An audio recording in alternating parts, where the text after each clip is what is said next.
This is Bottom of the Bill.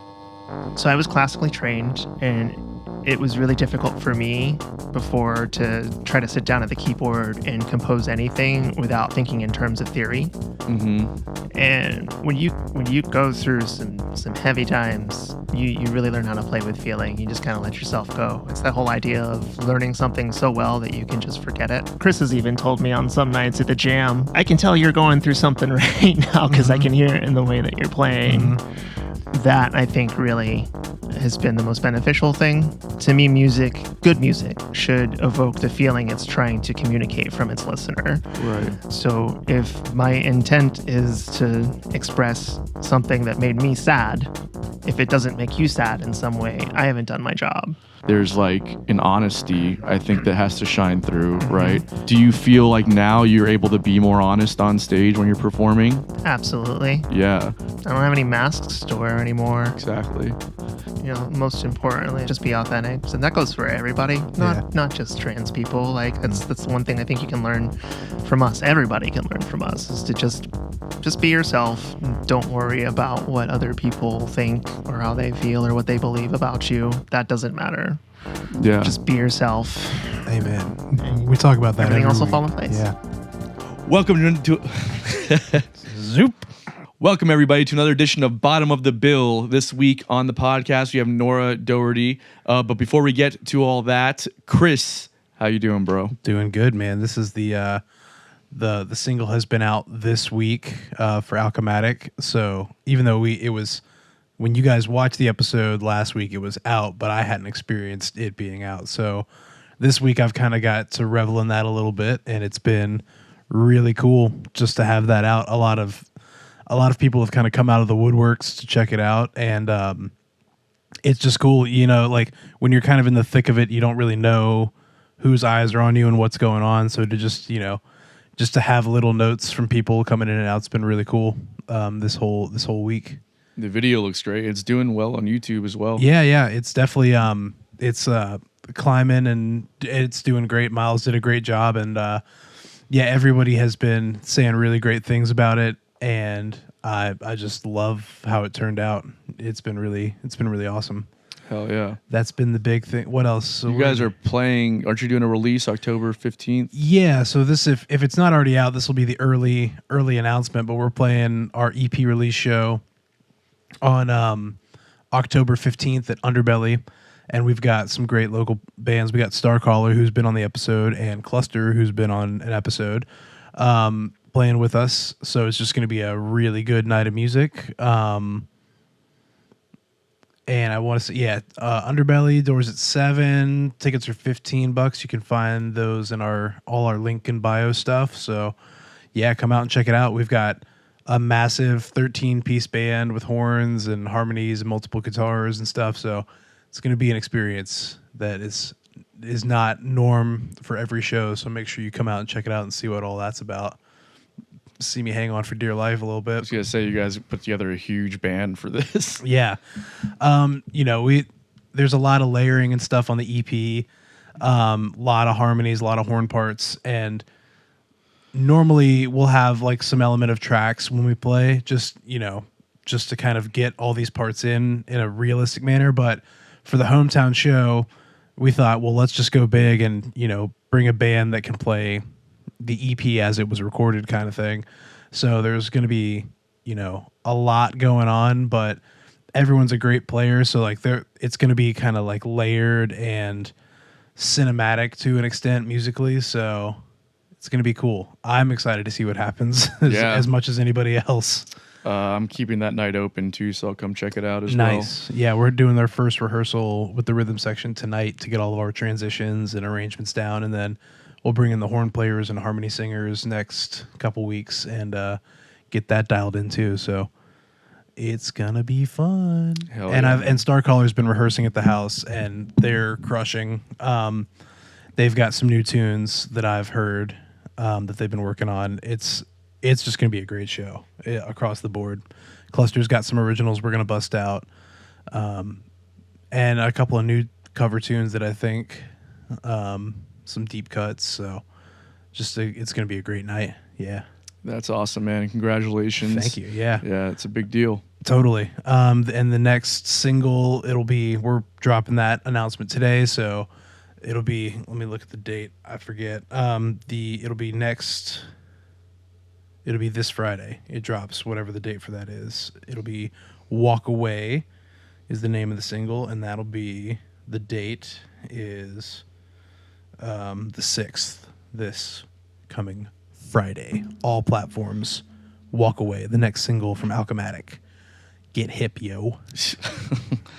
Hell yeah, man. Well, I mean, the whole thing sounds good, so I'm excited to see what the responses can be for the next one also. This is dope. Yeah. Lots of good shit going on. Totally. And that's pretty much it. Played a couple gigs over the weekend. Played for the Jags game. Played a duo gig with Madison. Just the regular run-of-the-mill working stuff. Played down in Daytona. So hustled a bit. Had a couple days off this week to do some editing and stuff and writing and just be around the house a little bit. And then we're back into the thick of it. And then I go out of town next week, which I'm stoked.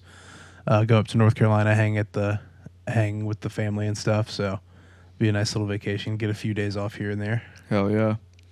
Well, our boy Aaron Plotz got married last weekend. Yeah, he did. Shout out to Aaron and Kalani. I thought that was a really nice wedding. Oh, it was great. Real small, intimate setting. It was a really nice, really beautiful day. Yeah, the jam sounded good for those that jammed. Yeah, that's when musicians get married. You're gonna have a good turnout of players, and it really was. It was obviously split between her family, his family, and then just a bunch of music degenerates hanging out. And so we all got to play a little bit, and everyone sounded really awesome. Hell yeah. You didn't play. I didn't play, no. It was the night that Side Hustle almost got back together. Yeah, the one we'll be talking about for years to come. Yeah. And then Aaron, I thought, did a really good job on his vows also. I was like, damn, dude. Yeah, he crushed that. Yeah, it was very nice. So yeah, man, that was pretty dope. I'm really excited for them. I'm glad that they were able to finally do that, and Totally. that the wedding went very smoothly, and it was a lot of fun, even for my sober ass now. Yeah, you look like you're having a good time. You were dancing a little bit. You were chopping it up like you're a regular old wedding guest. Yeah, I've gotten used to the sober thing now, so I'm learning how to.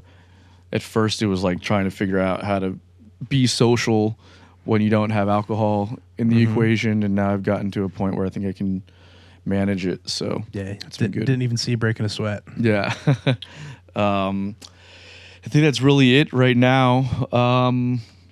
You've just been working on the EP, your acoustic EP, just finalizing some tunes and some takes and stuff, and keeping that moving, kind of thing. Yeah, we were going through that the other day and just doing some mixing and final touches, and then I've got to go through all the B-reel stuff.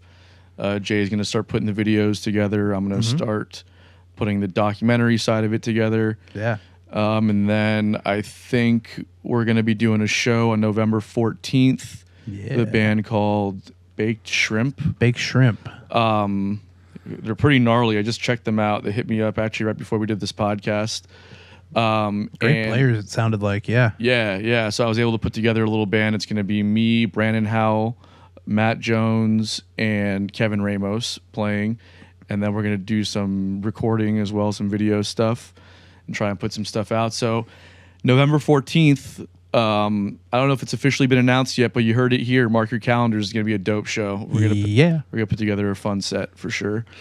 And is our little announcement coming out this week? Should we tease it on this intro? Yeah. We have an announcement. We are doing a sweepstakes giveaway because on what date is it going to be? Oh, yeah. Let's look at that. I think it's October. Dude. I'm pretty sure it's the 17th we said. Yeah, October 17th. We're dropping an episode with one of our heroes, Mark Lettieri. So we're super stoked about that. And we're going to do a sweepstakes for it. We have a bunch of stuff to give away. We're not going to tell you what it is yet, though, because we're going to show you that at a later date. We got a whole thing. But we got literally a bunch of stuff to give away. So we're gonna do a separate video explaining how to enter the sweepstakes and all that good stuff. So just keep an eye out. So that's very exciting. And then Yeah, so we'll get to the episode in a second. This week we had Norah Dougherty on the podcast. Nora's a musician that we've known for a long time. She's super talented. She's also a member of the LGBTQ community, and we talk a lot about her experience coming out in that regard and trying to navigate this music scene at the same time, as well as just her experience in life in general. So conversation gets deep. It's informative, I think, and we're honored that she took the time and felt comfortable with us to share her story.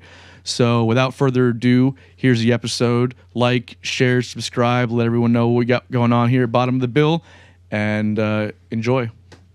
This is Bottom of the Bill.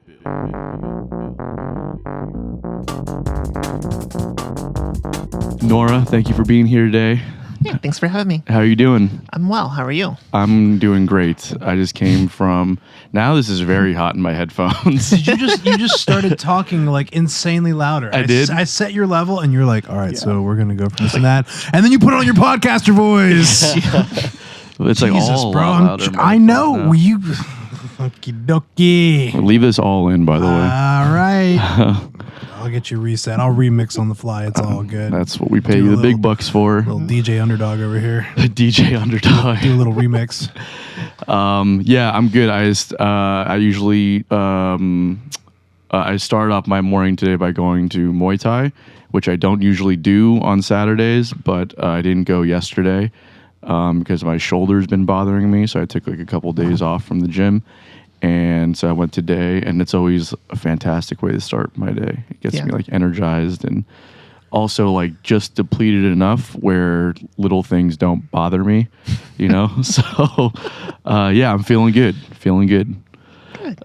Did you gig last night or anything? I know Saturday mornings should always be a hard one for musicians. No gig for me last night. It's been a little while, unfortunately.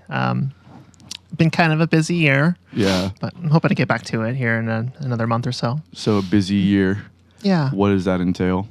Well, I was preparing to go to New York. I spent about 2 months up there recovering from surgery. Okay. Yeah. How did you like New York? It's beautiful. The city, I just like, you fall in love with it so fast. Yeah.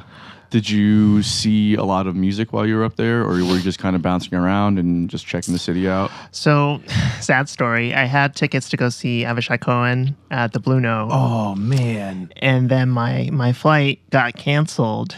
And we were able to pick up another flight the next day, but by the time we got there, it was like the show had already started. So, couldn't make it, unfortunately.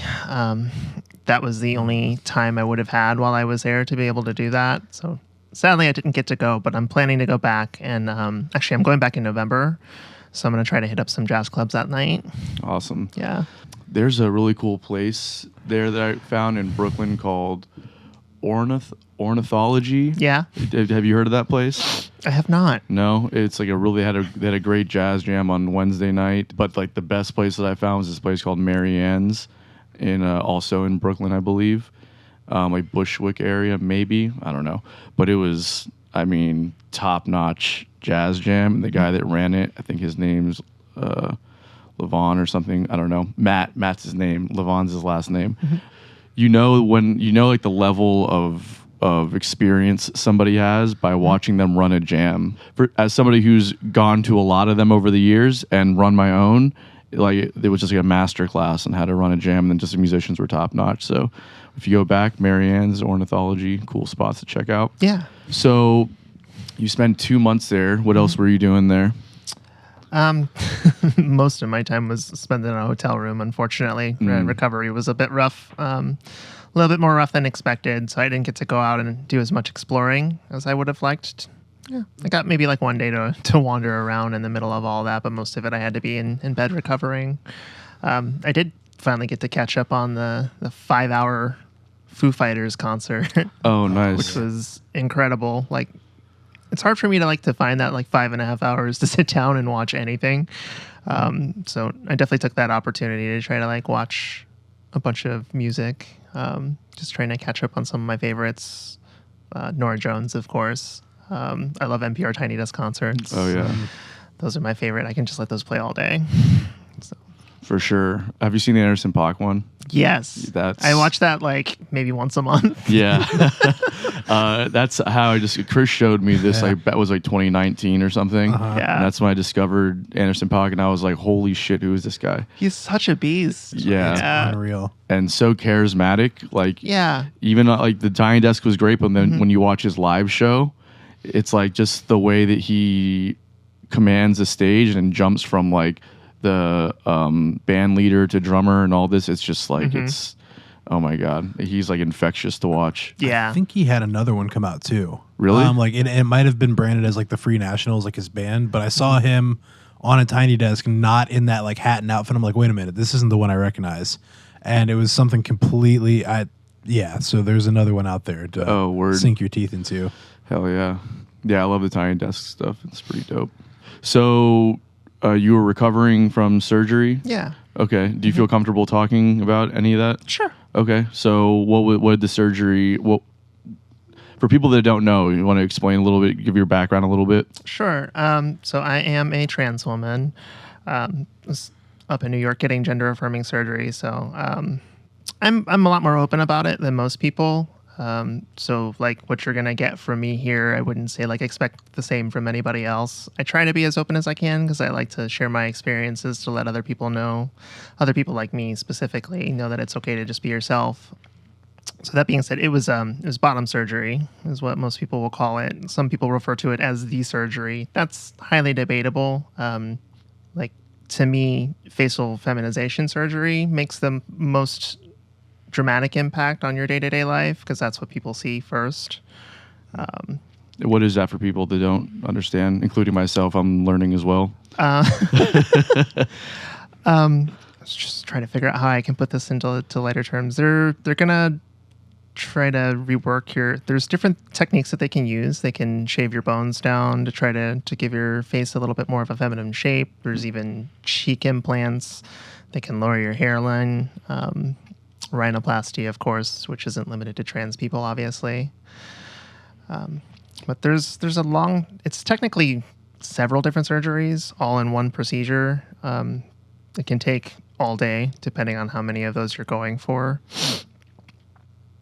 They're all little changes, but at the end of the day, like if I were to just lift my lip just a little bit more, for example, that small of a change can make a huge difference in the way somebody's face looks to you. Like for some people, depending on how your face is shaped, you could do just that alone, and that might be enough for you. So this is what that process is, and then there's obviously other surgeries and stuff that you go through as well. Okay. What was this feeling when you're just not discovering, I guess, but like when you're deciding to make this transition and come out about all this, and you're a gigging musician, and you're in we're going to jam sessions and all this stuff, and you're working, and how does this kind of play a role into your career here in Jacksonville? It was a really difficult time in my life when I finally found the courage to just start being myself. I didn't have a job. I had actually ended up quitting in the middle of all. It's just like the biggest mental health breakdown, crisis, trauma, whatever you want to call it, experience of my life. It was the hardest time I've ever experienced by a long shot. And having the Tuesday night jam was the one thing I had to look forward to every week. I'd hang out with my friends on Fridays, and that was great. It's nice to, be there and just kind of chill and everything. But like getting to just go and make music, knowing that was going to be a guaranteed thing for me every week. And then I could go and be with people that I've known for some of them half my life now, which is kind of crazy to think about. And know that they're all accepting, and they're always going to be supportive and love me for who I am, most importantly. And I get to do the thing I love most with them. And having that every week got me through like so many insanely difficult things. Music, in a lot of ways, saved my life. Yeah, for sure. That's awesome. So that was like Jeremy's jam, and Chris was there, and Yeah, that's amazing. I would imagine having that kind of community really helped you pull through in a lot of ways. Mm-hmm. All right, guys, this episode's brought to you by Best Buds CBD Store. If you're like me, maybe THC isn't always the right high for you, or maybe the legal status of THC has you a bit hesitant to indulge. So at Best Buds CBD Store, they have an array of CBD and Delta 8 THC products. These guys truly care about their service, so everything is meticulously sourced and prepared to deliver a top-notch product and experience. If you head to their website, you'll find all kinds of educational information regarding Delta THC and CBD. Not to mention, if you use promo code BotBPod, that's BOTB pod, you'll save 10% on your order. This is not a one-time deal. If you use promo code BotBPod, every time you place an order with Best Buds, it will give you 10% off. That's in perpetuity, forever. So head over to bestbudscbdstore.com and start saving on all of your CBD and Delta 8 products. Enjoy, guys. Did you ever experience any kind of pushback or any kind of, once you started, making this transition, were there like, people that weren't as accepting or things that, situations that you found yourself in that were uncomfortable? I was very fortunate in that respect. The majority of the people that I came out to were very, very cool and accepting about it. The funny thing about it is like there were some people on that list I was worried about more than others, and those people turned out to be the most accepting. Wow. In the end, I remember. You remember Corey, don't you? Oh yeah. Yeah. Corey, I was so concerned about coming out to him because he's a regular churchgoer and everything, and I don't know, it just didn't seem like he was going to be very accepting about it. And he was the first one to be like, okay, well, I'm not going to call you anymore. What am I going to call you? He asked me. I didn't have to tell him my name is Norah. Yeah. And that really meant a lot to me. So you never know. People will surprise you if you just be yourself. Totally. And the music community is always it usually is about the music first too. Like you look back at the Muscle Shoals was some of the earliest in kind of breaking segregation and stuff. It's musicians have, if we don't have many things to compliment, if the person's a slamming musician, that is usually the barrier in, and then as long as they are who they are, it's it's a great community we have. And that whole Tuesday crew was it was awesome. You got to be you even more, and then we just kept throwing down some music. It was incredible. It was a great group of people that was out there. Yeah. Tuesday Night Jam fam. Yeah, right. I love y'all. So trying to think from the Tuesday Jam, you were still working in the more corporate and wedding stuff as well? I was still doing some work with the Bay Kings band. Okay. Yeah, so I would play wedding gigs here and there. Okay. Most of the stuff I was doing was just cover band type stuff. That was the one when you asked about pushback. That was actually the one thing that did happen. I had one band I was still playing with, and I had 2 gigs lined up, and I came out to all of them, and they seemed cool about it. But the day before, it was Thursday, I got a text from Paul, and he was like, "No, sorry, we're gonna have to drop it down to a 3-piece this weekend." And I never heard from him again. I never got any more gigs. Though you're pretty confident that was because of what you were going through I at don't the know time. what else it would have been. Right. Yeah, for sure. That was the only scenario that ever happened. Everything else was pretty accepting and. Back then, yeah. So if you want to talk about throughout the duration of my transition, so I ended up, my mental health was just in a really bad place. So February 2017, no, January 2017, I quit my job because I was just in a really bad place. Working with your ex will do a lot of weird things to you. And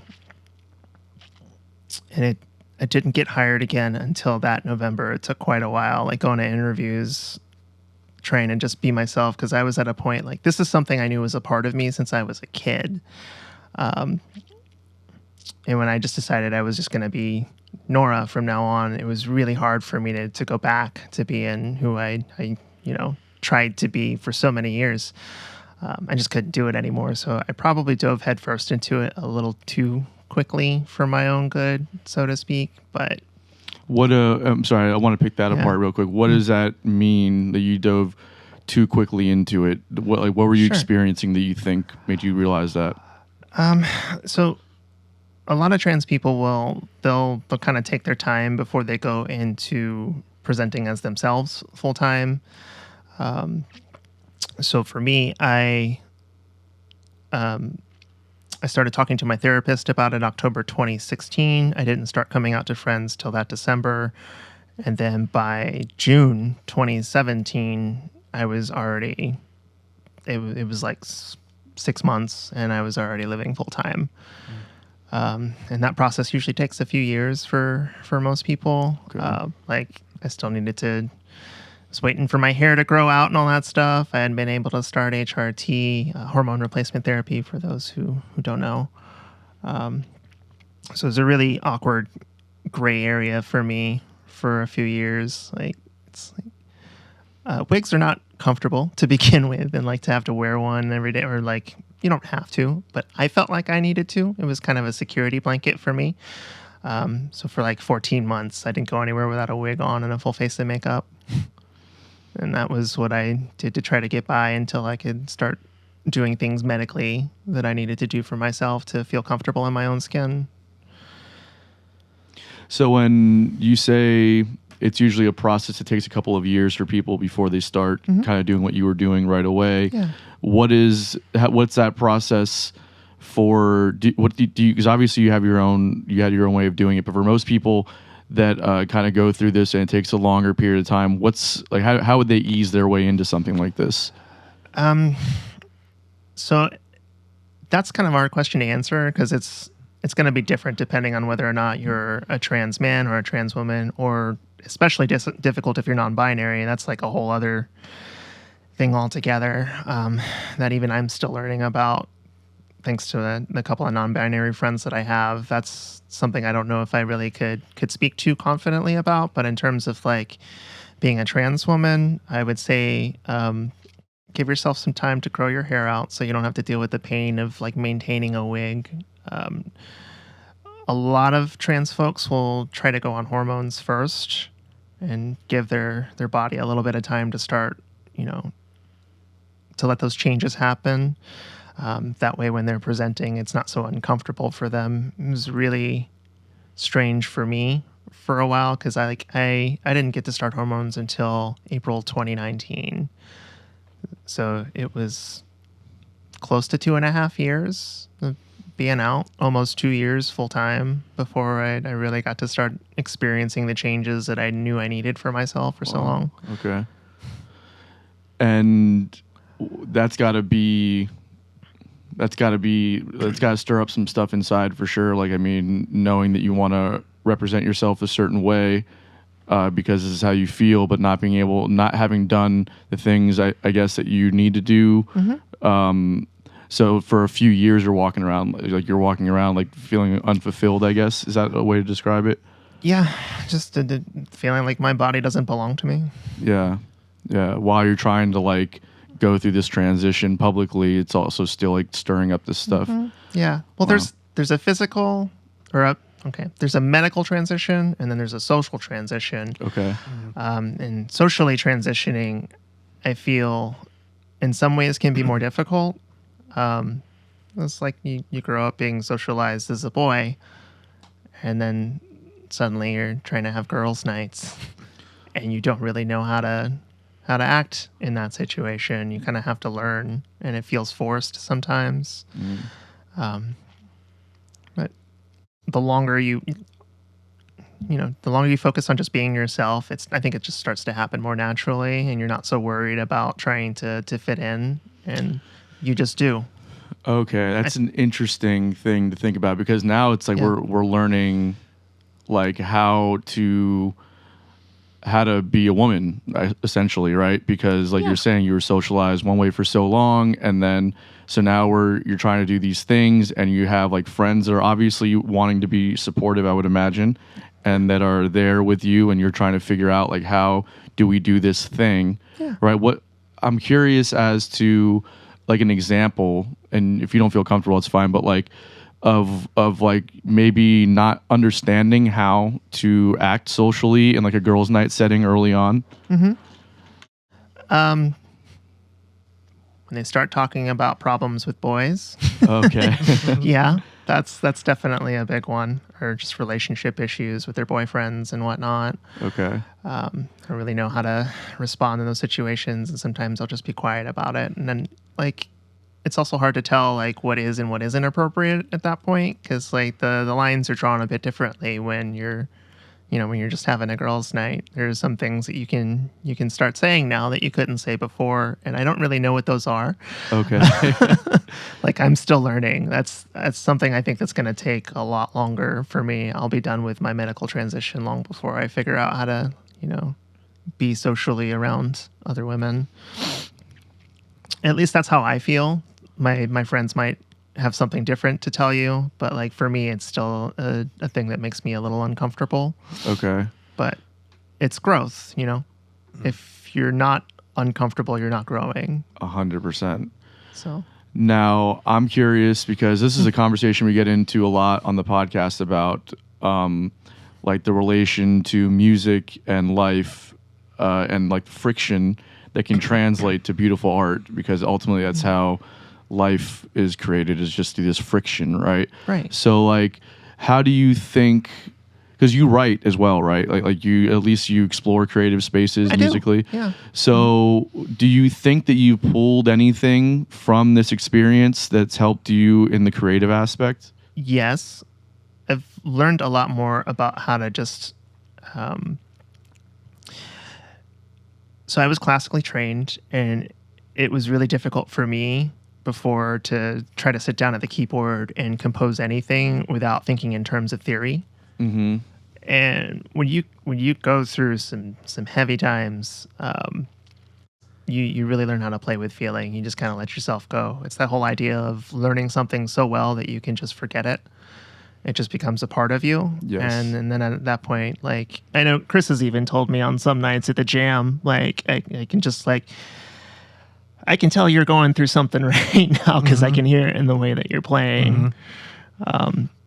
That I think really has been the most beneficial thing to me, because like, to me, good music should evoke the feeling it's trying to communicate from its listener. Right. So if my intent is to, express something that made me sad, if it doesn't make you sad in some way, I haven't done my job.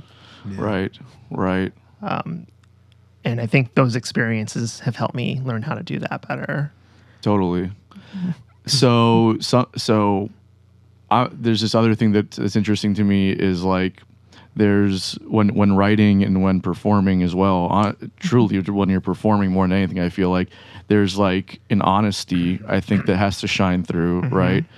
So do you feel like now you're able to be more honest on stage when you're performing? Absolutely. Yeah. Yeah. It's I don't have any masks to wear anymore. Exactly.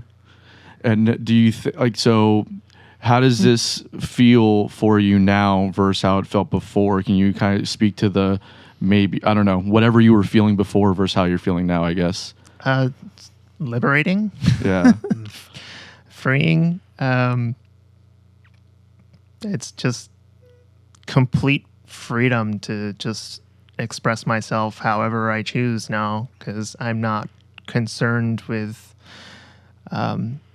I've hit a point, because I've run into enough problems in my life. Like, I got fired from Bank of America after complaining about being forced to use my dead name on a daily basis, and they said it was because I was late.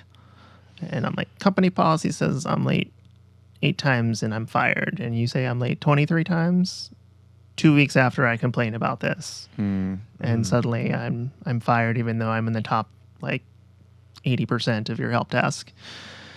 300 texts. Well, my reviews were great and everything, but unfortunately Florida's an at-will state, so they can fire you for whatever reason they want. And it took me a year and a half to find another job after that.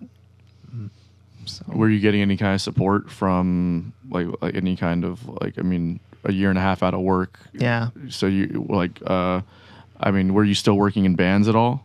Not a lot. It was No. kind of difficult for me to like. I had some gigs with the Bay Kings band here and there, but after that stuff happened, like I got hit with kind of a, they say bad things come in threes. So I lost my cat, got fired, and then when I was trying to start HRT for the first time, I found out I can't have kids. So, like, I was trying it because, like, once you start HRT, is one of the things that happens. You become sterile. You can no longer have biological children. And when I tried to make that possible for myself, they called me up like an hour after I left and said, well, you don't have anything to preserve. You need to go get an MRI. And then I found out I have a brain tumor. So, Jesus Christ. yeah. So that's just, and that was the start of the year and a half of not having any work. I canceled a few gigs from Bay King's band, and they were very, very kind about that because it was kind of last minute and there was people's weddings. So I can understand that, but life happens, Totally. I'm sorry you've been going through all that. That's quite a plight for sure. That's heavy, man. I'm sorry. What how is this translating, I guess, to are you still like writing and performing at all, or writing, I guess, like while you're not gigging as much, are you still like being creative in that respect? Yeah. So I work from home, which is really nice, and my keyboard is right next to my work desk, so I just leave it on, and if I'm having some downtime or it's kind of slow in the morning, I'll mess around and try to write a bit. I've got my loop station right on top, so I can just jam with myself. If I'm not trying to write anything, I'll throw down 4 or 8 bars or something and just jam with myself for a little bit until it's time to actually get to work. Yeah, for sure. That's creative. Try to process all the stuff that like you were going through at that same time. I try not to. I kind of threw that at you guys pretty quickly. I've been through a lot. No, it's okay. Since I came out. I'm interested to hear about all of it. I'm just trying to think of like, so you take some time off of work. This is a lot for you to deal with at one time, as any human being would just, have.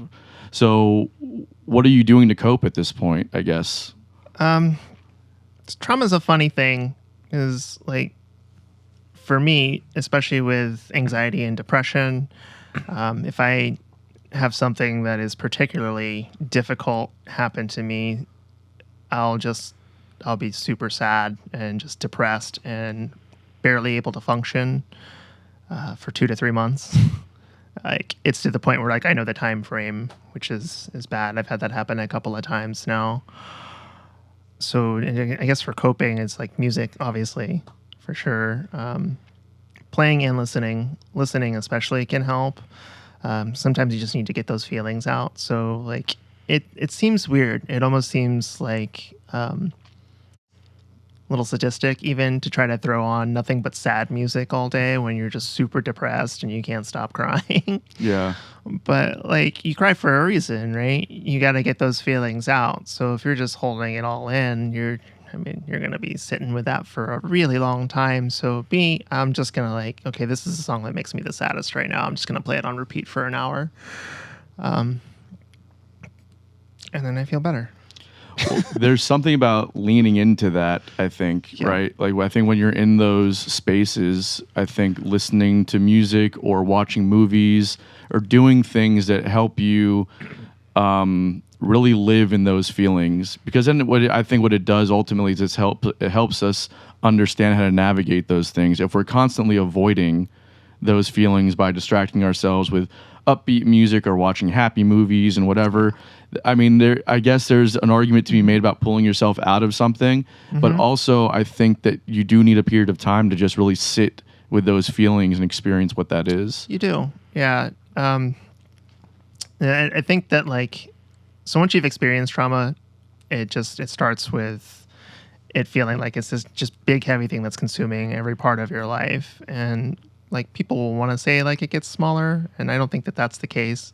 I think that you're just building around it. I think you're adding on to so many things that it's no longer such a big part of your life. Right. And you just learn how to manage it. It's not something that's ever going to go away. It's now a part of you, and you just have to learn how to deal with that. But that's part of how we grow. It's like these experiences, when you recognize something that's similar that's happened to you previously, you can like, okay, this is how I handled it before. I don't like that. That like, I don't need to stop eating and drinking for a whole month to the point where I've lost 40 pounds. I lost 40 pounds in 2 months after all that stuff happened too. God. So that was one of the things I will never forget. So now I'm kind of the opposite. Like I've learned how I react to these situations. So now I know how to recognize those things and call those, your red flags, of course. And then you have your coping mechanisms. So for me, that's listening to music, playing music, particularly like I love throwing on a set of headphones and just my favorite, like feel good, relaxing music type stuff, and just playing something that's totally mindless, like Fall Guys or just anything I don't really have to think. And I'm just in the zone. All I'm thinking about is the game and the music I'm listening to. And that gets me away from just like everything. And if I can just put it down for a little while, when I'm done doing that, I don't like even think about picking it back up sometimes. Or if I do, it doesn't feel so heavy anymore. Right. Do you feel like you've had like a good support system to kind of help you through a lot of this stuff? So that's been one of the more difficult things. When I first came out, I did have a close circle of friends aside from the Jam Fam that had all known me for 10 plus years, and they were all very, very supportive at first. And then as time went on and I started experiencing some of the more difficult things that come with transitioning, I think the intent was to try to be supportive, but the execution didn't quite go over so well. Like I had my old friend, just like a month into starting HRT, made some comment about, like the hormones affecting my mood or something to that extent. Or you need to get these symptoms under control, that sort of thing. It's kind of like something you would never say to a cisgender woman. It's just like, you don't reduce a person to their hormones. Like, your feelings are still valid. I had one of my other friends who said that they didn't believe that trans women are women, and that's a huge, shouldn't be a debate. Like that should be the end of it. Trans women are women. And she was trying to argue that. And she's somebody that I've known since I was like 20 years old. And I had to cut her out. And some of those friends, like she was in that group of friends. And some of them were trying to convince me, it's like, no, you guys, you've been friends for so long. You should just try to work it out. And I'm like, no, you don't. Like, do you not understand that like, that's not okay? Doesn't matter how long you've been friends with anybody. They say something like that to you, they obviously don't respect you. Yeah, I'm curious about what that is in people where this there has to be like a point that they have to get across. It doesn't seem to really be like a life-changing thing for somebody to acknowledge. It's like, if somebody's explaining to you what they're feeling and this is what they would like to be understood as, or who they'd like to be understood as, then it seems to me like it's a pretty easy thing to just say, okay, you accept it and move on. This pushback on like, well, I don't think it's this, so I don't want to refer to any, like, it seems like it's argumentative for the sake of being argumentative. It's not like healthy for anybody really, Yeah. They're just trying to push us back to a place where they can be comfortable again. Right. At our expense. Right. Rather than acknowledging an aspect of society that's evolving, and it's like, okay, well, if this is going to be something that's becoming more common in society, we should probably be making more of an effort to understand what's happening here and the people that are going through it. It's just an interesting, I don't know. I've always just been curious as to why people feel the need to push back on these things. you know. Because it goes against everything they've been taught Yeah, to I was believe. going to say it's the Bible Belt. You know, it's regurgitation at this point. You know, Yeah. and I can't. You know, I won't put it just on the South, but like it's that's a whole ingrained thing in a lot of people of just like what their parents, grandparents, great grandparents just decided kind of arbitrarily and just passed that down. It's like just breaking that is really all it is. It's for no reason other than someone else told them that, you know? Right. At least that's what I feel and what I've seen, you know, and like, cause I grew up in the deep South. So like, that just really seems like what it is. You have conversations with people and go, so why do you think this way? And there's no answers, you know, there's nothing except tradition that gets listed or because it's the way it's been, which is the same fucking thing as tradition. It's just, you know, so when you press people on why, that gets them uncomfortable more so than they already are. And it's just, like you said, it's not good for anybody. Yeah, I can confirm that. 2 weeks before I went to New York for surgery, I had a cousin message me, a cousin I'm not close with at all, quoting Bible verses to try to talk me out of it. Yeah. Gross. That's always a fun one. Yeah, Right? 10:45 at night, too. I was about to go to bed Oh my God. Oh, great. It's just like, on a Tuesday. Cool. Thanks for quoting the Sky Guy fan fiction at me. That ought to do some. Yeah. it's also, again, one of those things where you're like, what is the end game here? Because you know that that's not going to do anything, right? Like and if you think that that's going to do something, you're legit, like, that's crazy, right? Yeah. Oh, I'm sure it's like there's one viral video that's stuck in their head of something that affirms their, you know, delusion to an extent, and they think, well, now I must be this person. I've seen it. You know, maybe it's staged, whatever it is in their head. Now they're convinced that that's what they've got to do. Yeah, it's just, and it happens like, you know, there's a lot of like different ways that this happens too. I mean, they do it to people that are gay as well, and they do it to people that just don't share their certain moral compass and whatever. And like you see, like I've had people send me that kind of stuff too. I don't even know what for, but just like maybe I said something or did something that they felt like I needed to be saved or whatever. Got one of them tattoos. Boy. Yeah, yeah, and it's like. I don't. It's just one of those things where like I it's almost hard to get mad at because I'm just like I don't know what it is you're trying to accomplish. Or do you think that just arbitrarily sending me Bible verses is going to do anything? Like, do you think this has changed my mind? Because I don't. Yeah. It's a weird thing. Like I don't know. Yeah, I don't know if it's that or if it's just like they feel like it's their duty as a Christian, and because they know me and I'm in their presence. If they don't do this, then that's like they're just letting it happen, and they can't do that. Because, an interesting, you know. Yeah, it's a self preservation thing for them. It feels like, which is like almost the exact opposite of what it's supposed. It's like about selflessness, you know, at least in theory, right? Yeah. So it's just kind of it's interesting. Yeah. I want to pivot a little bit and talk about some of the music that you've been getting into just lately, because this is something we've been trying to do more of on the podcast, because I'm always looking for new things. I feel like I'm going through a rut right now as far as like what I'm listening to. Yeah. So I'm just curious as to what other people are listening to. I kind of like, I totally understand the rut because like you get hooked on your favorites. Like I can't stop listening to Hiatus Coyote still. Oh yeah. Like I gotta see them live at some point or another. They're coming to Atlanta over Halloween. I wanted to say Hollywood. Halloween. Over Hollywood. Yeah, over Hollywood. The great holiday. Yeah. That's they don't come down. I haven't seen them play Florida ever, and because I feel you. I'm such a big fan. I was thinking about trying to go up there. I didn't know they were still together. I thought. Oh yeah. Napalm, that's her name, right? I thought she had like some health issues and she was like not doing anything for a while.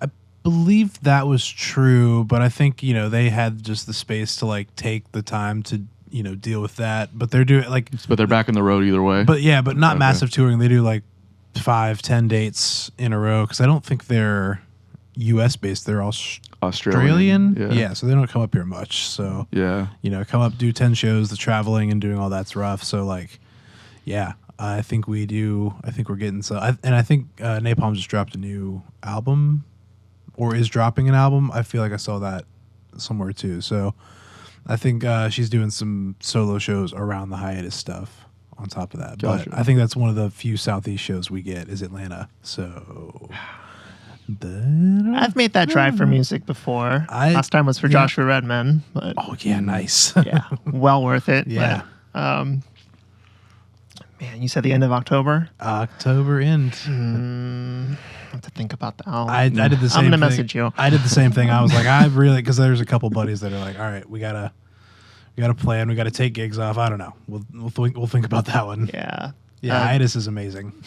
Mayor Hawthorne's another one that I keep coming back to. Okay. I just like I love his take on like classic like R&B and soul and even doo-wop in some cases. Yeah.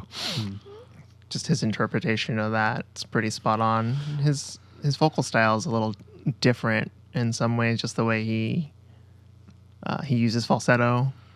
Okay. Yeah. I don't think I've ever listened to him before. Yeah? Yeah. I think I'm guilty of that I think too. you'd like it. Yeah, I feel like I've seen the name pop up, and I'm gonna have to. Where's a good place to start checking some of his stuff out? I mean, everything I listen to is pretty much on Spotify. Yes.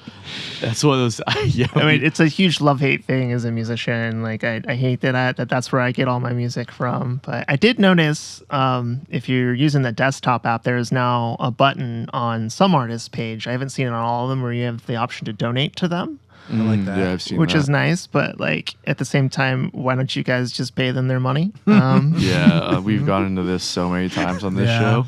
It's like here's the only thing, not to keep beating a dead horse, but I do find this stuff very interesting because obviously I would like to make money selling music at some point. Spotify, it's less understanding of why Apple and YouTube and these other platforms pay people so little, because Spotify only has the one revenue source. It's just the streaming. Whereas YouTube and Apple, it's like music is almost just like, we'll do it because we can. But ultimately for them, it's kind of like a lost, like it's a loss for them. They're not really trying to make money on the music side. So it's interesting to me why they wouldn't be paying more, if for no other reason than just to take Spotify out of the game. Yeah. You know, it's like if Spotify is not paying people, I feel like if you don't need this part of it and it's all they have, why not flex a little harder, pay us more money, and take Spotify out altogether? Yeah, it would be nice. Like, the one thing I'll never forget about those streaming services is I used to play in a band called 20 Weight, and we had our song Pushing Pedals, got maybe, I think it was like somewhere around 125,000 plays or something like that on Pandora. And our singer got the check. It was like $36. Oh. Split 5 ways. Don't spend it all in one place. You guys want to go to the McDonald's drive-thru for the Happy Meal to celebrate? Yeah. I got 2 honey butter chicken biscuits. Hell, Right there. I mean, I've played music for less, so Yeah. I feel like Spotify, give them 5-10 years. I've noticed that they are making those steps in the right direction. Like the donation button, they added like the liner notes. You can go in and like see who was the producer who played on it, all that stuff. And they recently, I don't know if you saw this on podcast, they've linked up with Patreon to now like Patreon exclusive episodes will show up on Spotify with like a little lock button, and you hit that and it'll take you to Patreon, unlock that content, then it'll redirect you back to Spotify, and then it's now unlocked and you can open it. So like artists and I guess primarily podcasters can like get a direct revenue stream off of like their Patreon account through Spotify. And I don't think Spotify's taking a cut. I'm sure there was something they worked out on the back end in terms of all that, but Is that available for people who use a free Spotify account? great question. I'm not sure, but I think so. I think anyone like it, I think say comedians podcasts I follow, I'm on their Patreon, and like you go on their Spotify and like those extra episodes start showing up. I think anyone can go and just click through that lock link that takes you over there, which is like a really direct way to put money in artists' pocket. So like they're making the steps, but I also feel like it's kind of a government regulation thing. We've talked about this some, in terms of like, I don't know, I feel like is there not like a cap where they can like of what they can pay out per stream or something like that? No, it's I mean, it's not a cap, it's a limit on how low they can pay out. Oh, that's what it is. That's what it is. I knew you would have the right info there, but like you know, a little help from the top wouldn't hurt anything. Like it would be nice. Yeah, like regulate how low that cap is to like maybe 2 cents or something instead of the donate button. To me is a little bit. It's like eating out at a restaurant and you've got to tip your waiter at the end of the night. Yeah. Like it's the artist. They wrote the music. It wouldn't be there. You wouldn't have your business if it weren't for them. Yeah. But like you're still asking the people who are still paying you for your service to also pay the artists that are listening help to us out. Like, we don't want to pay them actual dollars, just fractions of pennies. I mean, I've never fully understood how the financial aspect of streaming works because, you know, historically you have distribution through labels and you can see how much money exactly you're making off every sale. And if your deal is structured as such, let's say the label advances you $1 million and your takeaway of every record sale is, you know, I don't know, 5% of each sale. And then you pay back the label out of your 5%, that million and everything after you keep or whatever the interest is. I don't know. But like, and then we can see a direct line to profits, right? But with streaming, because it's kind of like, you know, they're making money from advertisers and from people that are subscribing to the platforms. It seems that there's a pool that exists through those, and then they pay out artists that are driving the most revenue to the platform. So like Taylor Swift obviously is getting a bigger cut of every stream than someone like Hiatus Coyote is getting, right? Yeah. So I'm curious as to like, because then we have to talk about, okay, well, if they're getting X amount of dollars, well, what's left over afterwards, and how much are your CEOs making, how much are your employees making per hour, and how many employees do you have? What are your server costs? And, you know, if it is that everyone's making, you know, a modest living and and then your platform has nothing left over, then okay, that sucks. But if we're all if you guys are all like making millions of dollars, billions of dollars, we're here scraping, then I feel like there's got to be a different kind of deal worked out here. You know how many people aren't on like the paid Spotify and they're like taking those ads in every 15, 20 minutes? Like those ad spots have to be so expensive. They're making so much money, dude. Spotify is not though. They're during COVID, they made more money, obviously, but like after that, they've been noticing drops every quarter. So because there is the competition with YouTube and there's other platforms that are doing it, they could also take the hit that Spotify can't really afford to take. So I don't know. I just like, I don't know how much money they're making. That's why I'm genuinely curious. There's a part of me, like the capitalist in me is like, okay, well, I want to like understand why you're doing this, because, you know, I'm trying, like, help me understand your predicament being the owner of this company or on the board of this company and why we're getting paid dog shit, right? But then the artist in me is like, why are we getting paid dog shit? Right. Right. So it's like this, there's always this internal struggle with that, you know? Mm-hmm. I want people to make money at the end of the day. That's all, you know. Us too. Us too.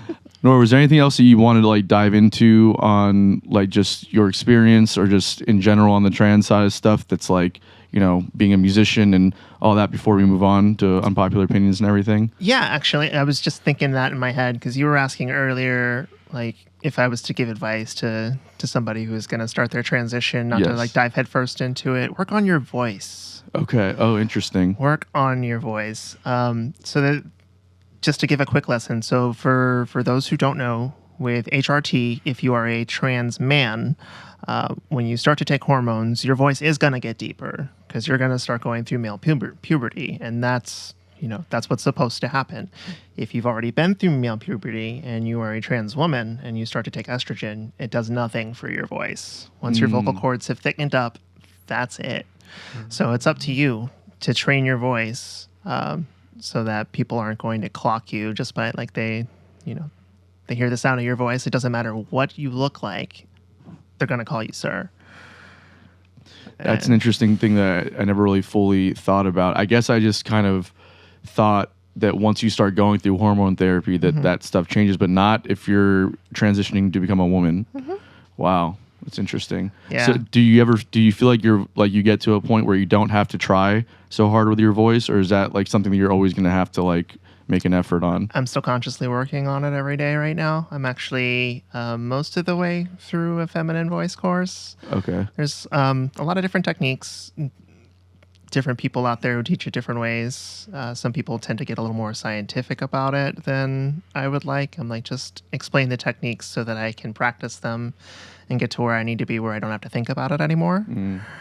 'Cause that's like, it almost feels like the most difficult thing for me, personally speaking, has been like trying to figure out how to get my voice trained, because it feels silly, especially when you're doing the exercises at first. Like some of them sound really funny. It's like, so one of the techniques, you've got to learn how to raise your larynx and keep it up there when you're speaking. And the way they teach you how to learn what that feels like in your throat is that you're either panting like a greyhound or you're panting like a chihuahua. Get that big, that big dog's like, ho, ho, ho, ho. So when you start to pant like a chihuahua, then your larynx is going to go up. Oh, wow. So that's a little bit more, a little bit closer to where a cis woman's voice is going to sit when they're speaking. They tend to speak more, and there's also a rhythm to it. They tend to speak more in threes, a little bit more bouncy, whereas men are more monotone. You start to learn all the different qualities of what you hear in a woman's voice and try to learn how to apply that to your own. And if you, for whatever reason, can't get your voice out of the basement, this pitch, by the way, is not that important. A lot of people will put so much weight on pitch, but there are some women out there who have really deep, like raspy voices, and they're still obviously feminine. So a lot of it comes from like resonance and intonation and vocal weight. And you start to learn how to control those things. So we're like, you don't want to be too nasally, which is very common for a lot of trans women, but you also don't want to be too breathy. Because then it's just going to sound like you're dopey all day. I have that problem just in general. As is. So, yeah. Yeah. And music, in a lot of ways, has actually helped me learn how to do this as well. It's like, so a woman's voice, or women's voice in general, on average, sits somewhere around 220 hertz, which is an A3. So, like, knowing where that sits on a keyboard and being able to use like that common warm up that vocalists will use all the time, just going up a fifth, back down. I am not going to sing for you guys today, not without a keyboard. This is an interesting thing because so you're not naturally a singer, right? You started teaching yourself how to sing later on. Yeah, thanks to Jeremy. Okay, yeah, he has that effect on people.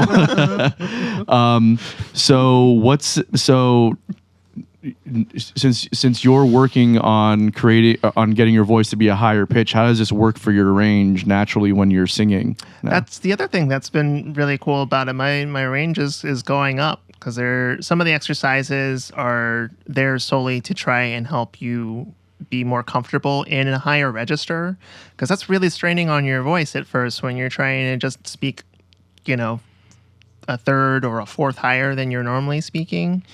And it's nice that I can make that reference. There's like a lot of trans people out there that don't have any music training can't make that reference, so it's much more difficult for them to figure things out. I feel like my background in music has given me an advantage here. Yeah.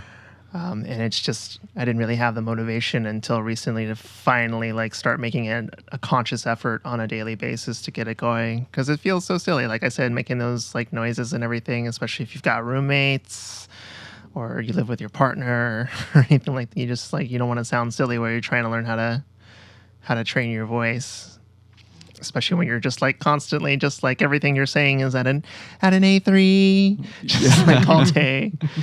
Actually, I'm pretty sure that was a B flat, but that's it. Like I start memorizing pitches because like when that's the pitch that you're aiming for every single day, you know where it is. You don't even have to like whip out your tuner anymore. Oh, okay. It's interesting. So do you have relative pitch at least? Yeah. Okay. I have decent relative pitch, I think. Okay. Yeah, I would imagine that helps for sure. Mm-hmm. Wow, so that's wild. So because you're training your voice to exist in this higher register, you're actually able to know pitches. Like this is like, it's like ear training. Yeah. Yeah. That's wild. It's like, so when you get to some exercises, you do it at an A3, then you do it at a B flat, B, C. You're just slowly working your way up. And then once you've gotten to like D, or an E flat, you don't really want to. You don't need to go any higher than that. Yeah, that's good. If you can make it that high and not struggle with the exercises, then you're gonna be in good shape at that point. It's just being conscious about it and not letting yourself get comfortable around people that you're comfortable with. That's been really difficult for me. Like your closest friends, they all know what you sound like. It's not going to be a big deal to them. But if you want to get to a point where you're consistent, where like if you talk in your sleep, you don't have to worry about it. You can't do that. So, is there a point where people get to where you don't have to, like, what's that timeline look like? I guess it depends on how much you're actually working on it and all that. But like, it's different for everyone. It's like Z is one trans woman I know of on YouTube who gets very in depth in the way she teaches her lessons. I want to say it took her like 2 or 3 years before she got to a point. The program that I'm in now is built on a schedule like 26 weeks, if I remember right. 6 months, not 6 years, half a year. But you can continue on after that. There's a Facebook group that you can be a part of where there's bi-monthly vocal workshops. I've got one I'm going to tonight. Nice. Where you can get like live feedback from the other people who are in the program and the person who developed it, which is it's been super helpful for me. And I listen to her and I'm just like, how do you, like, you'd never know. You would have no idea. And that's like kind of the end goal. It sucks that it has to be like that you have to, that's another concept in the community. You have to learn how to pass, so to speak, to the point where you're stealth, you just blend in. Nobody has any idea. You can just go about your life. That's kind of the end goal for a lot of trans people. And some of us don't have that option, unfortunately. I feel pretty fortunate. They don't have that option in... As in they're just no amount of surgery or anything that they do because of the body that they've been given. By societal standards, they are never going to pass as, being born that way. Okay, I see. Interesting. This is such a interesting subject right now, obviously, just because of how, I guess controversial it is, and it's just interesting. I mean, like your experience being in a conservative place like Jacksonville, and being a musician, and this just Florida in general, I guess, and just the experience. So I think there's, hopefully the people that listen to this get something out of it. Do you feel like you've said everything that you want to say, or is there anything else that you want to kind of touch on? Oh, I could talk about this forever if you let me. Yeah. To be honest. No, I think for the most part, I feel like I've gotten my message out. Most importantly, like I said, just be authentic, just be yourself. That goes for everybody, not just trans people. Like that's the one thing I think you can learn from us. Everybody can learn from us is to just be yourself. And don't worry about what other people think or how they feel or what they believe about you. That doesn't matter. Yeah. Just be yourself. Amen. And we talk about that. Everything else will week. fall in place. Yeah. Yeah, I mean that's kind of like a common theme here as well, especially being an artist and a musician and stuff. It's like that's authenticity ultimately is what's going to work, Yeah. You guys want to do some unpopular opinions? Yeah. Always. Let's do it. Chris, what you got? All right. Cities should give you a refund on taxes if they don't provide the services that they say they're going to provide. Interesting. You should get like a little kickback. Yeah, like a tax rebate or something. Definitely. Looking at you, Jacksonville. This is the second time this has happened, and I've just got a vendetta at this point, so I'm using this as my platform to just go after them. But twice now, the city of Jacksonville has just stopped picking up recycling. Like on my whole street, they just don't do it anymore. What's that about? Yeah, that's not just that. That happened when we were living in Riverside, also. Yep. So it's just basically just we're not recycling anymore. Yep. We just gave up on it. Don't do that. Give me don't do that. Come on, pick up my shit. Come on. Also, so it's not just. I'll give you another example too. It's not limited to recycling. This one's much more pressing. And I haven't experienced this personally, but working at UNF, they doing all these orientations. They give. There's like a safety one that they're giving out. Apparently, Jacksonville's 911 operators are swamped, and there's people like they're not picking up the phone when you call 911. You're not the first person I've heard talk about that. Yeah, that's insane. That's actually crazy. We should be getting paid for that. You know what I mean? Like if you're in an emergency and like you call 911 and they just fucking send you to voicemail. Are you kidding me? So every time you get sent to voicemail, just get paid. Yeah, you should get a check. I mean, at least your family, because it might be you might be fucked. You know what I mean? Like, no, if they don't pick up and something happens that you get billed for, they should have to pay for it. 100%. So either my unpopular opinion is city taxes are too high because look at the shit. You know what I mean? Or we should get a little kickback because they're just not crushing it. You know, like they're I feel like the city of Jacksonville is a tired mom with 7 kids, and she's she's just like she's trying, but she's one kid's over. He's got his hand in the kitchen disposal, and the other kid drinking toilet water. It's just like, get it the fuck together, guys. Well, I wonder why they're not recycling anymore, though. So, like I said, it's the second time I've seen this happen at a house I've lived at, and they just like trash still comes and picks up trash. Everyone on the street now has just left their bin out, hoping at some point, like it's even if it's not on the day, like that a truck will come by and just recycle all the stuff. But I've got a box of cardboard from February that is just like it's just sitting there waiting. It was like that in my neighborhood for about 6 months, I want to say. 6 months. And then their way of making up for it was putting some like recycling, like the big recycling bins at Blue Cypress, the golf course on University right around the corner. And I would have to drive my recycling to these. So the only compensation they get is just to give you a job to then basically it's like, here, you throw this away. We've upgraded you to employee now. Right. From consumer to employee. Yeah. They should be paying us taxes. That's kind of what I'm getting at is like, look, all right, cool, I got to drive a mile to go drop off a cardboard box. Here's my invoice for my gas, and this is my business rate, and what are we paying for? Like, I just hope that the city of Jacksonville doesn't try to audit this podcast. Oh boy! After these last couple unpopular opinions, let's just hide all of our records in the recycling bin. They'll never see it. Yeah, all those records I keep. They'll never see it. That's a good unpopular opinion. I like it. That's what I got. You got an unpopular opinion, Nora? I'm still thinking about it. You go for it. Okay, let me pull up my phone.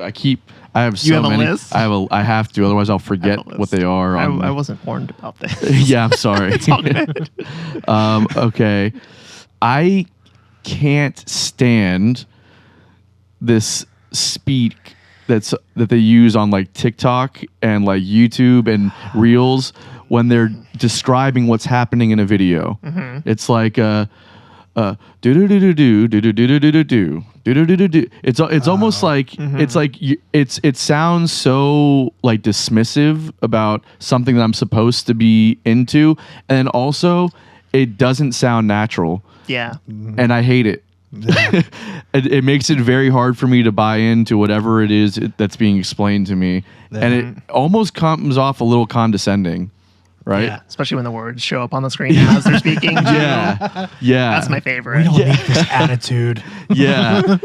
It's like very I don't know. It drives me crazy, and I find it very hard to like listen to what's being talked about. Is it mostly like young people you see? I think I don't think it's limited to age. I think I've seen it like across the board. People that are explaining anything, and it's like it's either this. So what's happening here is that this is going to happen and blah, blah, blah, blah, blah. And you're like, okay. Or it's like this other one where it's like it's more like upbeat and peppy, but like there's still this air of it that doesn't sound human to me. It's just, I don't know. I don't like it. I'm not a fan. And if we start speaking like this as a population, I think I might just check out.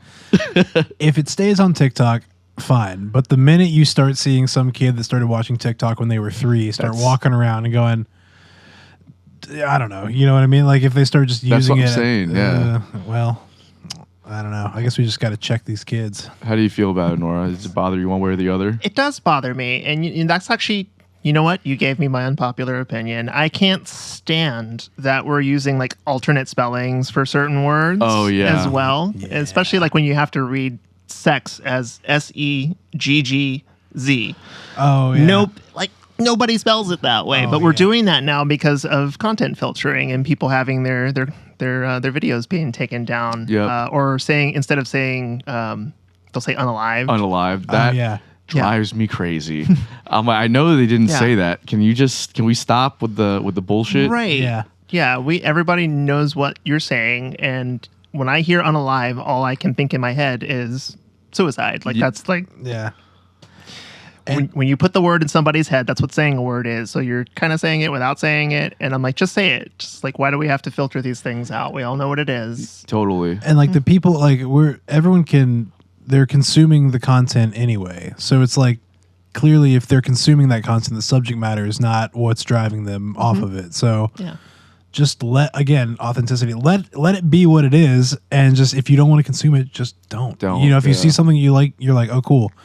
You can adapt your algorithm. You see, I don't want to see videos like this, and then your algorithm learns that like, okay, I don't want to see that shit. Don't censor our shit because we want to see something in the way that it is. It's all because of monetization. That's really what it is. Yeah. It's like when you start putting that content in your videos, then like they'll let you keep playing it, but then it's demonetized and suddenly you're not making any money. Right. So you have to spell it differently to get away with it and still get paid. But like nothing's different really. I know. It seems silly to do that. And that's something that's really annoying to have to consider when you're putting out content is then we don't know what words work and what words don't work until we get in trouble for it. Yeah. It's just like I don't know. I'm with you. I think that's a terrible thing. It's so annoying. And now we might have to start looking into doing this on our clips too. I already censor everything. No, yeah, I know. But it's I can't think of anything so far but I'm sure we'll run into it at some point where there'll be something. But like so far, I can't think of anything that would have been had to, not even censored, but like word swapped. I don't know. Yeah, well, but I guess we'll figure it out. Another nightmare for me to think about all the time when I'm editing for hours on end for my pod master. I mean, I feel like this stuff kind of comes in waves of like super policed and versus like a little more free and open. Like, and I judge that by correctly or incorrectly by stand-up comedy and like where that is and like how wild things, how publicly or easily accessible that kind of stuff is.